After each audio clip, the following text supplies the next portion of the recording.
तो आज हम बात करेंगे intersection of line and parabola, यानी हम देखेंगे कि लाइन का पैराबोला के साथ किस तरह का रिलेशन हो सकता है। इसको हम ग्राफिकली भी देखते हैं और एनालिटिकली भी देखेंगे, यानी मैथमेटिकली भी देखेंगे। देखें, लेट्स से मेरे पास एक्सिस है, this is my X axis, ठीक है, and this is my Y axis. और यहाँ पे मैं एक पैराबोला ड्रॉ करूंगा जो जिसको फेस जो ओपन होगा टूवर्ड्स राइटवर्ड, ठीक है, राइटवर्ड ओपन है, लाइक इस तरफ ओपन है। मैं अगर इसको ड्रॉ भी कर दूं तो इस तरह से ओपन है, ठीक है, लाइक दिस वे, इस तरह से, दिस इस यानी राइट वर्ड वो ओपन है, ठीक है, दिस इज पैराबोला।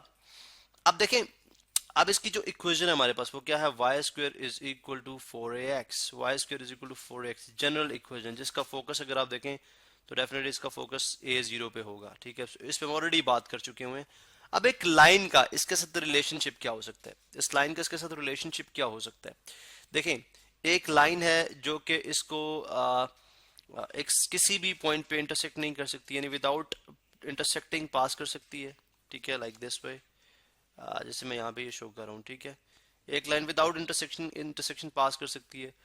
एक लाइन ऐसी है जो इसको एक सिंगल पॉइंट पे टच कर सकती है, फॉर एग्जांपल एक सिंगल पॉइंट पे इंटरसेक्ट करती हुई पास कर सकती है, लाइक दिस वे। जैसे अगर आप ये देखें, ये एक ऐसी लाइन है जो इसको एक सिंगल पॉइंट पे टच करती हुई पास कर सकती है। एक ऐसी लाइन है जो इसको डबल पॉइंट पे टच करती हुई पास कर, डबल पॉइंट पे इंटरसेक्ट करती हुई पास, यानी 2 पॉइंट पे इंटरसेक्ट करती हुई पास कर जाएगी। जैसे कि ये पॉइंट है और इसको अगर मैं एक्सटेंड करूं तो डेफिनेटली ये इसको इस पॉइंट पे भी इंटरसेक्ट करेगी। इसका मतलब है यहाँ पे हमने जो कुछ रिजल्ट्स बनाए वो ये थे कि ग्राफिकली हमने देखा कि 3 तरह का रिलेशनशिप हो सकता है। सिंगल पॉइंट पे इंटरसेक्शन हो सकती है, इंटरसेक्शन नहीं हो सकती, यानी विदाउट इंटरसेक्शन लाइन पास कर सकती है, या लाइन जो है वो 2 पॉइंट पे इंटरसेक्ट करेगी जिसको हम सीकेंट लाइन भी कहते हैं। और इसी तरह से हम यूं भी देख सकते हैं कि अगर एक लाइन जो है वो पैरेलल टू एक्स एक्सिस है, इस केस में अगर एक लाइन जो है वो पैरेलल टू एक्स एक्सिस है, दिस इज फॉर श्योर कि ये लाइन जो है वो एक ही पॉइंट पे इंटरसेक्ट करेगी, वो लाइन एक ही पॉइंट पे इंटरसेक्ट करेगी, ठीक है।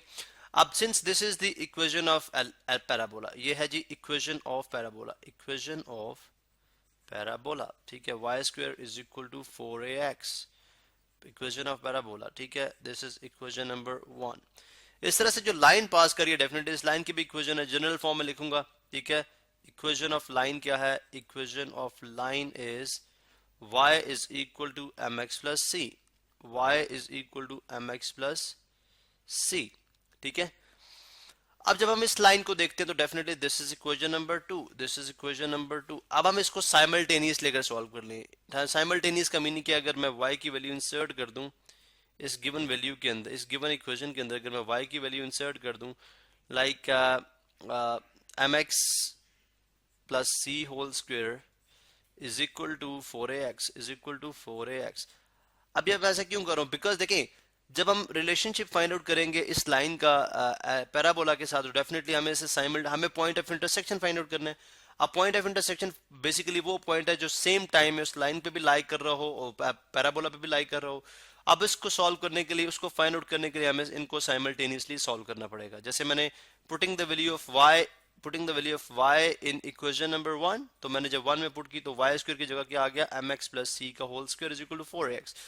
अब मैं इसको सॉल्व करूंगा, क्योंकि अभी हम एनालिटिकल देख रहे हैं कि एनालिटिकली कैसे पता चलेगा कि एक लाइन जो है वो एक पैराबोला को सिंगल पॉइंट पे टच कर रही है, 2 पॉइंट पे टच कर रही है, या टच नहीं कर रही, ठीक है, उसको टच ही नहीं कर रही।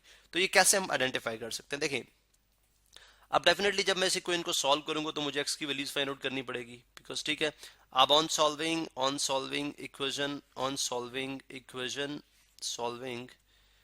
Equation number 3, on solving equation 3 कैसे हो जाएगी सॉल्व, ये दिस इज a स्क्वायर यानी a plus B whole square, तो आ जाएगा mx का स्क्वायर प्लस b का यानी c का square plus 2a and b। और इस तरह से राइट साइड पे भी देखें तो 4ax का 4ax एज इट इज आ जाएगा, ठीक है। चलें, अब मैं फर्दर इसको सिंप्लीफाई करने के लिए मैं इसको ड्रैग डाउन करता हूँ। अब हम सिंपली इसको सिर्फ हम इसको सिंप्लीफाई करेंगे, ठीक है। देखें, M square X square plus C square plus 2m c x minus 4ax minus 4a x is equal to 0। चूंकि 4x इस साइड पे आ गया तो नेगेटिव 4x हो गया और इज इक्वल टू 0 हो गया। अब यहाँ पे देखें m स्क्वायर और साथ क्या है x स्क्वायर, मैं इसको रेड में लिखूंगा, यानी x की फॉर्म में इसको सॉल्व करें, ठीक है। Plus plus 2mc minus 4a, यानी यहां से मैंने क्या किया, देखें इनमें से मैंने x कॉमन ले लिया, इसमें से मैंने क्या किया, x कॉमन ले लिया, ठीक है। यानी अगर आप यहाँ पे देखें तो मैं अगर यहाँ से आप ये x कॉमन ले लें, x कॉमन ले लें तो पीछे रह जाएगा 2mc minus 4a, because x आपने कॉमन लिया हुआ, ठीक है। और उसके बाद है प्लस सी स्क्वायर, ठीक है, प्लस सी स्क्वायर। अब अगर आप यहाँ पे देखें तो ये बेसिकली एक क्वाड्रेटिक इक्वेशन की फॉर्म बनती है, ये एक क्वाड्रेटिक इक्वेशन की फॉर्म बनती है। किस तरह से अगर आप देखें तो X square X and constant, X square X and constant, इसका मतलब है A X square plus B Y plus C is equal to, या sorry A X square plus B X, A X square plus B X plus C is equal to 0। This is quadratic equation. अब आप देखें इसको जब हम solve करते हैं तो हमारे पास दो वैल्यूज आएंगी, ऑफ कोर्स, बिकॉज इसको हम सॉल्व करने के लिए क्वाड्रेटिक इक्वेशन अप्लाई करेंगे, which is X is equal to minus B plus minus square root B square minus 4ac by 2a and what is A B C in this case. अब इसमें देखें this is A is m square, ठीक है, b is 2mc minus 4a, c is c square. तो इसमें this is a, this is b and this is c। इसका मतलब है कि जब आप इसको सॉल्व करेंगे तो हमारे पास दो वैल्यूज ऑफ x आएंगी, विच शोज, अब दो वैल्यूज ऑफ x आएंगी तो डेफिनेटली y की भी दो वैल्यूज आएंगी। अब इसका मतलब ये हुआ कि आपकी ये बात तो क्लियर होगी कि एक जो लाइन है वो पैराबोला को मैक्सिमम 2 पॉइंट पे इंटरसेक्ट कर सकती है। यहां से ये बात भी प्रूफ हो जाती है, ठीक है, यहां से ये बात भी प्रूफ हो जाती है, तो मैक्सिमम 2 पॉइंट पे इंटरसेक्ट कर सकती है, ठीक है। अब यहां से आपके पास जो x की दो वैल्यूज आएंगी, ठीक है, वो कैसे आ सकती हैं, जब आप ये क्वाड्रेटिक फार्मूला के तहत इसको सॉल्व करो, क्वाड्रेटिक फार्मूला के तहत इसको सॉल्व करें। अब देखें जो क्वाड्रेटिक फार्मूला से x की वैल्यूज आएंगी those are called roots of equation, वो कहलाती हैं roots of equation, roots of quadratic equation.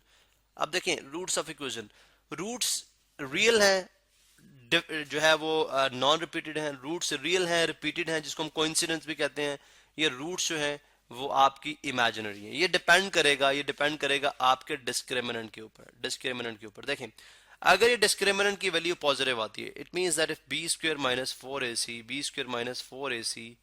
ये जो डिस्क्रिमिनेंट है, if this is greater than 0 that mean it's positive. तो आपके पास x की दो वैल्यूज आएंगी, इसका मतलब है रियल एंड नॉन रिपीटेड होंगे, नॉन रिपीटेड, ठीक है, नॉन रिपीटेड पॉइंट्स है, डिफरेंट कर लें, रियल एंड डिफरेंट पॉइंट्स, वो चूंकि पॉइंट को रिप्रेजेंट कर रहे हैं, रियल एंड डिफरेंट पॉइंट्स, ठीक है, डिफरेंट पॉइंट्स। इसी तरह से अगर वो लेट्स से अगर बी स्क्वायर माइनस 4ac जो है वो इज इक्वल टू 0 आ जाए, देखें अगर इज इक्वल टू 0 होगा तो डेफिनेटली प्लस माइनस वाला फैक्टर खत्म हो जाएगा, ठीक है। तो आप अगर आप प्लस माइनस में करना भी चाहें तो आपके पास सेम दोनों पॉइंट्स आएंगे। इसका मतलब है जो पॉइंट्स हो जाएंगे इस केस में वो क्या हो जाएंगे, रियल एंड कोइंसिडेंट, मतलब वो सेम पॉइंट रिपीटेड हो जाएंगे, जिनको हम सिंपल वर्ड अदर वर्ड में कह सकते हैं रिपीटेड, रियल एंड कोइंसिडेंट। और अगर B square minus 4ac is less than B square minus 4a is less than 0 आ जाए तो इस केस में of course they are imaginary. इसका मतलब है वो पैराबोला को इंटरसेक्ट ही नहीं कर रही लाइन, ठीक है, चूंकि पॉइंट से लाइन, इस लाइन से पॉइंट्स, इन पॉइंट से इन ये जो वैल्यूज आएंगी एक्स डेफिनेटली ये शो करेंगी कि वो जो पॉइंट्स जो इंटरसेक्टिंग पॉइंट होंगे इनके एब्सिसस देंगी। जब एब्सिसस आएंगे तो डेफिनेटली हम जो है वो ऑर्डिनेट भी फाइंड आउट कर सकते हैं। अब नेक्स्ट वीडियो के अंदर हम इसी लेक्चर को कंटिन्यू करते हैं और देखते हैं कि अगर हम इसको क्वाड्रेटिक फार्मूला से सॉल्व करते हैं तो हमारे पास वो कंडीशन क्या आती है जिसकी बेसिस के ऊपर हम ये तीन कंडीशंस को स्टडी कर सकते हैं।